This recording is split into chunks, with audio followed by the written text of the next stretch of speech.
This song is called Alice's Restaurant. It's about Alice and the restaurant.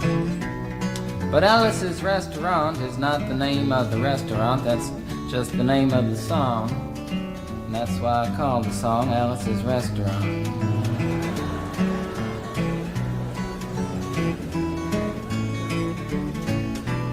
You can get anything you want at Alice's Restaurant. You can get anything you want at Alice's Restaurant. Walk right in, it's around the back, just a half a mile from the railroad track. And you can get anything you want at Alice's Restaurant. Now it all started 2 Thanksgivings ago. It was on 2 years ago on Thanksgiving when my friend and I went up to visit Alice at the restaurant. But Alice doesn't live in the restaurant. She lives in the church nearby the restaurant in the bell tower with her husband Ray and Facha the dog. And living in the bell tower like that, they got a lot of room downstairs where the pews used to be. And having all that room, seeing as how they took out all the pews, they decided that they didn't have to take out their garbage for a long time. We got up there, we found all the garbage in there, and we decided it'd be a friendly gesture for us to take the garbage down to the city dump. So we took the half a ton of garbage, put it in the back of a red VW microbus, took shovels and rakes and implements of destruction, and headed on toward the city dump. Well, we got there, and there's a big sign and a chain across the dump saying closed on Thanksgiving, and we had never heard of a dump closed on Thanksgiving before, and with tears in our eyes, we drove off into the sunset looking for another place to put the garbage. We didn't find one till we came to a side road, and off the side of the side road was another 15-foot cliff, and at the bottom of the cliff was another pile of garbage. And we decided that one big pile was better than 2 little piles, and rather than bring that one up, we decided to throw ours down. That's what we did. Drove back to the church, had a Thanksgiving dinner that couldn't be beat, went to sleep and didn't get up until the next morning when we got a phone call from Officer Obie. He said, "Kid, we found your name on an envelope at the bottom of a half a ton of garbage, and just wanted to know if you had any information about it." And I said, "Yes, sir, Officer Obie, I cannot tell a lie. I put that envelope under that garbage."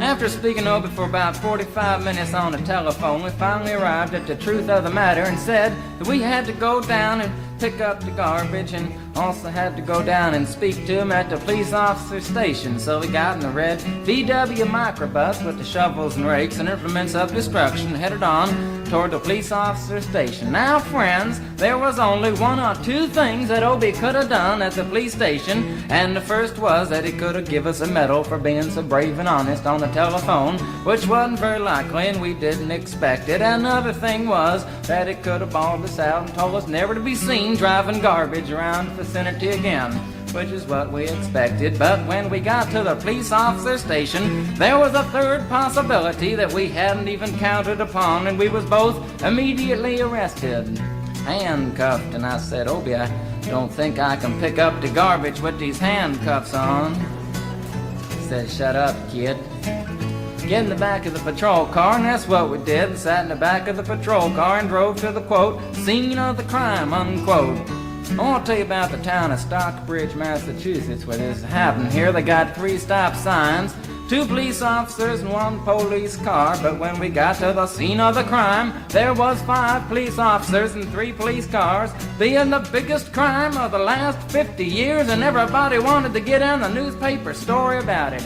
And they was using up all kinds of cop equipment that they had hanging around the police officer station. They was taking plaster, tire track, footprints, dog-smelling prints, and they took 27 8x10 color glossy photographs with circles and arrows and a paragraph on the back of each one explaining what each one was to be used as evidence against us. Took pictures of the approach, the getaway, the northwest corner, the southwest corner, and that's not to mention the aerial photography. After the ordeal, we went back to the jail. Obie said he was going to put us in the cell. Said, "Kid, I'm going to put you in the cell. I want your wallet and your belt." And I said, "Obie, I can understand you want my wallet so I don't have any money to spend in the cell, but what do you want my belt for?" And it said, "Kid, we don't want any hangings." I said, "Obie, did you think I was going to hang myself for littering?" Obie said he was making sure, and friends Obie was, 'cause he took out the toilet seat so I couldn't hit myself over the head and drown. And he took out the toilet paper so I couldn't bend the bars, roll the toilet paper out the window, slide down the roll and have an escape. Obie was making sure, and it was about 4 or 5 hours later that Alice, remember Alice? It's a song about Alice. Alice came by and with a few nasty words to Obie on the side, bailed us out of jail. We went back to the church, had another Thanksgiving dinner that couldn't be beat, and didn't get up until the next morning when we all had to go to court. We walked in, sat down. Obie came in with a 27 8x10 colored glossy pictures with the circles and arrows and a paragraph on the back each one. Sat down. Man came in, said, "All rise." We all stood up, and Obie stood up with the 27 8x10 colored glossy pictures, and the judge walked in, sat down with the seeing-eyed dog, and he sat down. We sat down. Obie looked at the seeing-eyed dog. Then the 27 8x10 colored glossy pictures with the circles and arrows and a paragraph on the back of each one, and looked at the seeing-eyed dog. And then the 27 8x10 colored glossy pictures with the circles and arrows and a paragraph on the back of each one, and began to cry, 'cause Obie came to the realization that it was a typical case of American blind justice, and there wasn't nothing he could do about it. And the judge wasn't going to look at the 27 8x10 colored glossy pictures with the circles and arrows and a paragraph on the back of each one, explaining what each one was to be used as evidence against us. And we was fined $50 and had to pick up the garbage in the snow, but that's not what I came to tell you about. Came to talk about the draft. We got a building down New York City. It's called Whitehall Street, where you walk in and you get injected, inspected, detected, infected, neglected, and selected. I went down to get my physical examination one day, and I walked in, I sat down, got good and drunk the night before, so I looked and felt my best when I went in that morning. 'Cause I wanted to look like the all-American kid from New York City. Man, I wanted to feel like I wanted to be the all-American kid from New York. And I walked in, sat down, I was hung down, brung down, hung up, and all kinds of mean, nasty, ugly things. And I walked in, I sat down, they gave me a piece of paper, said, "Kid, see the psychiatrist, room 604. And I went up there, I said, "Shrink, I want to kill. I mean, I want to kill. I want to see blood and gore and guts and veins in my teeth. Eat dead, burnt bodies. I mean, kill. And I started jumping up and down, yelling, kill. And it started jumping up and down with me, and we was both jumping up and down, yelling, kill. And the sergeant came over, pinned the medal on me, sent me down the hall, said, "You're our boy." And you feel too good about it. Proceeded on down the hall, getting more injections, inspections, detections, neglections, and all kinds of stuff that they was doing to me at the thing there. And I was there for 2 hours, 3 hours, 4 hours. I was there for a long time, going through all kinds of mean, nasty, ugly things, and I was just having a tough time there. And they was inspecting, injecting every single part of me, and they wasn't leaving no part untouched. Proceeded through, and when finally came to see the very last man, I walked in, sat down after a whole big thing there, and I walked up and said, "What do you want?" He said, "Kid, we only got one question. Have you ever been arrested?" And I proceeded to tell him the story of Alice's Restaurant Massacre with full orchestration and 5-part harmony and stuff like that, and then all the phenomena. Stopped me right there and said, "Kid, did you ever go to court?"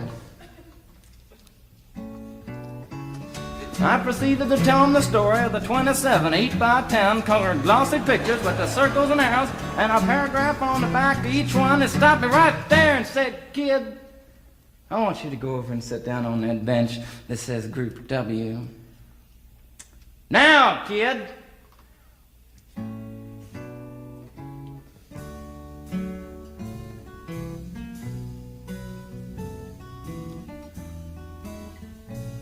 And I walked over to the bench there, and there's Group W is where they put you if you may not be moral enough to join the army after committing your special crime. And there was all kinds of mean, nasty, ugly-looking people on the bench there. There's mother rapers, father stabbers, father rapers sitting right there on the bench next to me, and one, it was mean and nasty and ugly and horrible and crime-fighting guys are sitting there on the bench. And the meanest, ugliest, nastiest one, the meanest father raper of them all, was coming over to me, and he was mean and ugly and nasty and horrible and all kinds of things. And he sat down next to me and said, "Kid,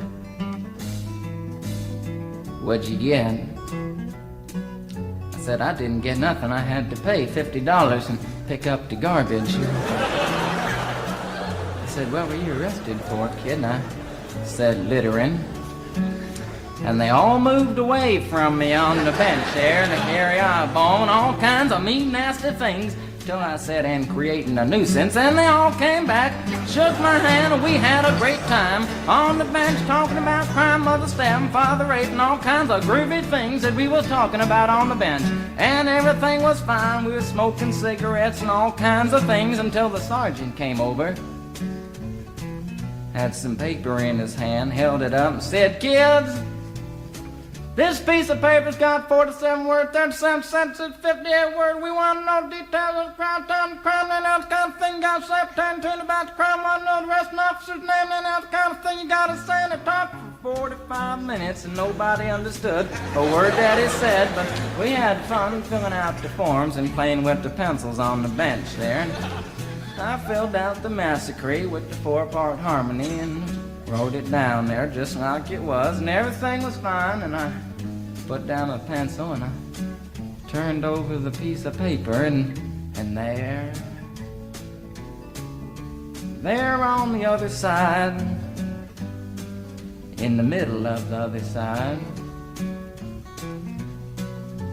away from everything else on the other side, in parentheses,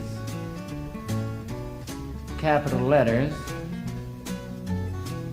quotated, read the following words: "Kid, you rehabilitated yourself." I went over to the sergeant and said, "Sergeant, you've got a lot of damn gall to ask me if I've rehabilitated myself. I'm sitting here on the bench. I'm sitting here on the Group W bench because you want to know if I'm moral enough to join the army, burn women, kids, houses, and villages after being a litter bug." He looked at me and said, "Kid, you don't like your kind.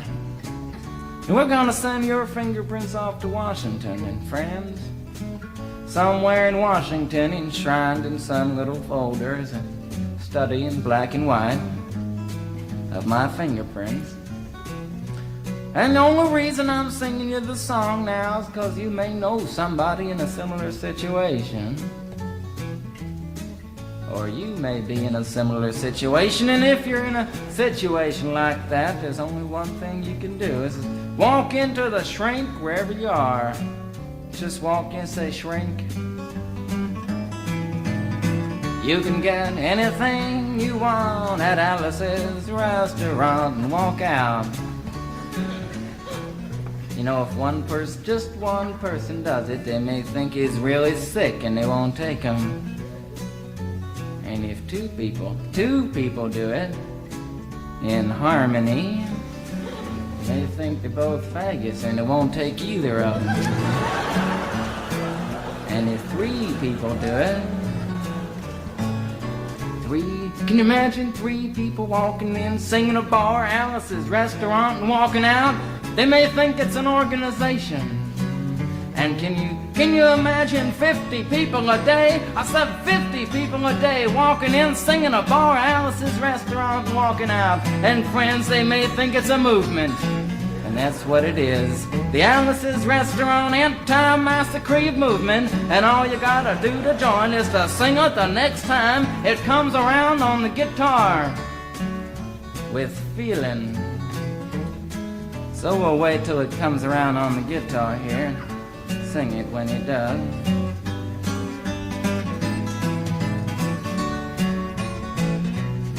Here it comes. You can get anything you want at Alice's Restaurant. You can get anything you want at Alice's Restaurant. Walk right in, it's around the back, just a half a mile from the railroad track. And you can get anything you want at Alice's Restaurant. That was horrible. If you want to end war and stuff, you gotta sing loud. You could put a lot. I've been singing the song now for 25 minutes. I could sing it for another 25 minutes. I'm not proud or tired. So we'll wait till it comes around again, and this time with 4-part harmony and feeling. We're just waiting for it to come around is what we're doing.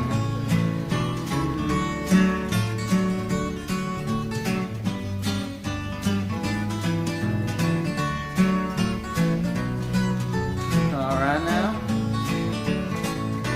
You can get anything you want at Alice's Restaurant. Excepting Alice. You can get anything you want at Alice's Restaurant. So walk right in, it's around the back, just a half a mile from the railroad track. And you can get anything you want at Alice's Restaurant. Da da da da da da da. At Alice's